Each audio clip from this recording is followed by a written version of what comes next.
ஆசீர்வதிப்பேன்னு சொன்னவரு ஆசீர்வதிக்கணும்னா நமக்கு என்னெல்லாம் சொல்லிருக்கா அதெல்லாம் பார்த்து என்ன பண்ணணும், ஓடணும். அப்ப அதுல எவ்வளவு தாழ்வுகள் எவ்வளவு சூழல்கள் வரலாம், அதை எப்படி இருக்கணுமா, பொறுமையோடு ஓடணும் அப்படின்னு சொல்லிட்டு வேதம் சொல்றதுதான். யோகாவை குறித்து நம்ம வாசிக்கும் பொழுது என்ன பண்றான், பொறுமையா என்ன பண்றான், எல்லாத்தையும் செய்யும். என்னுடைய வாழ்க்கையில ஆண்டவர் எனக்கு எல்லாவற்றையுமே கொடுத்தாரு. என் வாழ்க்கையில ஆசீர்வாதத்துக்கு யார் தான் காரணம், ஆண்டவர் தான். இப்போ இந்த சூழல் என்ன ஆயிடுச்சு, அவருடைய வாழ்க்கையில எல்லாவற்றையுமே என்ன பண்ணிடுச்சு, இழக்கப்பட்டுடுச்சு. அதனால நம்ம வேதத்துல வாசிக்கணும் என்று சொன்னா எடுத்து வாசிங்க. யாக்கோபின் புத்தகம் 5:11 வாசிங்க பார்ப்போம். யாக்கோபு 5:11 வாசிங்க பார்ப்போம். ஆமா, பொறுமையா இருக்கிறவர்களை பாக்கியவான்கள் என்கிறோமே. யோபி பொறுமையை குறித்தும் கேள்விப்பட்டிருக்கீங்க. கர்த்தருடைய செய்கையின் முடிவையும் அந்த பொறுமைக்கு என்ன பரிசு கிடைத்தது என்று சொன்னா கர்த்தருடைய செயல்பாட்டினுடைய முடிவு.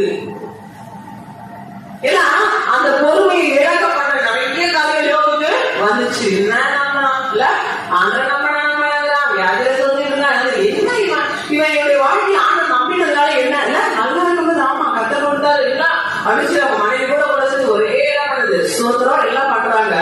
ஆனா எல்லாவற்றையும் எழுந்த பின்பு பாத்தீங்கன்னா இதே மாதிரி யோசித்து இப்போ எவ்வளவு பொறுமையா இருக்கணும்ல. ஏன்னா உன்னை என்னால பார்க்க முடியாது, நீ செத்து போயிரு, நீ செத்து போயிரு. அதுவும் சாகிறதுக்கு முன்னாடி என்ன பண்ணிடு, நல்லா ஆண்டத தூசி என்ன பிரயோஜனம், ஆண்டதாண்டு ஓடி என்ன பிரயோஜனம், ஆண்டர் காட்டு செய்தி என்ன பண்ணுது, நல்லா பண்ணுது தூசிட்டு ஜீவனை. ஆனா பொறுமையாக இருந்தால கைதைகார என்ன பேசுறல அப்படின்னு சொல்லிச்சு பொறுமையாக இருந்தாங்க. நம்ம சம்பளம் சொன்னாங்க, பரிகாசம் பண்றாங்க, கிண்டல் பண்றாங்க.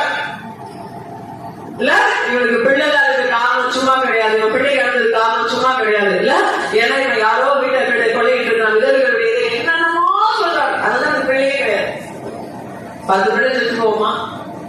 ஆனா பாத்தீங்கன்னா என்ன பண்றான், பொறுமை. எதுனாலன்னா அவன் பார்த்தது யார, ஆண்டவருடைய ஆண்டவர் பார்த்தான். எனக்கு இதெல்லாம் செய்வேன் தெய்வம் இன்றைக்கு ஒரு சூழலை அவர் மாற்றவில்லை. அதனால அவர் சொன்னான், மீட்பர் உயிரோடு இருக்க, மீட்பர் உயிரோடு இறுதி நாளில் கண்ணில் வந்து இருப்பதை கண்ணு நிச்சயமா பார்க்கும்.